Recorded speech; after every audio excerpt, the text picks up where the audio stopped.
Hervé Descades a 30 ans. Vous faisiez quoi il y a 30 ans? J'ai 30 ans aussi, donc je naissais. Non, je plaisante, j'ai 42 ans. Donc moi, il y a 12 ans, je connaissais déjà un peu l'informatique. Il y avait déjà le Minitel.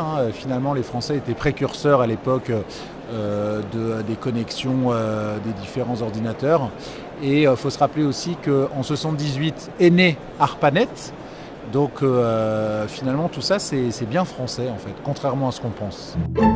Votre premier achat en ligne, vous vous en souvenez? C'était quoi? Vous vous rappelez où c'était? C'était quoi? Ça devait être, je pense, un billet de train sur Voyage SNCF. Et en fait, moi j'achète beaucoup en ligne. Et ce qui m'agace sur les sites aujourd'hui, c'est avec tout ce qui concerne le RGPD, les cookies, la fenêtre elle est complètement éteinte, j'achète sur mobile, par accepte le cookie, donne ton autorisation pour, et donc ça ferme 80% de l'écran. Donc on se retrouve avec une expérience qui n'est plus du tout celle qu'on avait imaginée, ou même que le site avait imaginé. Donc en fait, voilà, en essayant de se conformer à des règles, on vient s'empêcher une conversion ou s'empêcher du business, quoi. Ça, c'est ce que vous aimez pas sur les sites e-commerce, mais c'est quoi que vous appréciez le plus? C'est quoi quand vous le voyez sur un site e-commerce, vous dites ah oui, ça c'est vraiment génial? Contrairement à ce que j'en pense, en fait, moi, quand on arrive à comprendre qui je suis, ce que j'achète, combien j'achète, comment j'achète, et qu'on me fournit des réponses adéquates, ça me va. Amazon qui me dit tous les 3 mois que je dois changer ma cartouche d'encre, ça me va. Tant mieux, c'est eux qui ont calculé à ma place, en fonction de mon débit, en fonction de mes fréquences d'achat précédentes. Donc finalement, toute l'intelligence qu'on peut donner à la data, tant qu'on n'est pas dans des informations confidentielles ou données personnelles, si ça peut me donner une expérience d'achat et une intelligence d'achat plus forte, ça m'intéresse.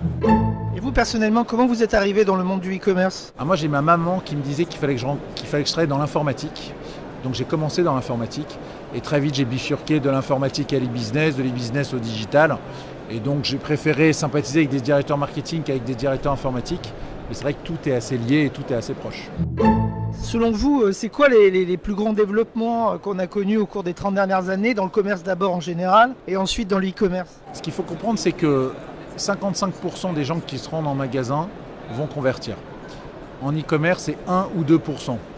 Donc tout ce qui permet d'aller chercher de la conversion supplémentaire, c'est la clé. Sur les 10 premières années, tout le monde ne voyait que le trafic.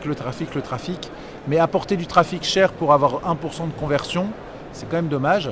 Avoir le même trafic et travailler pour doubler le taux de conversion en ligne, c'est beaucoup plus héroïste et beaucoup plus rentable. Donc en fait, on a une ère très immature d'achat. Et maintenant, on est dans une ère mature de conversion, d'intelligence, de personnalisation. Dans 30 ans, on sera en 2048. Vous imaginez comment sera le commerce et l'e-commerce? Je pense que les sites achèteront à notre place, renverront à notre place si on n'est pas content.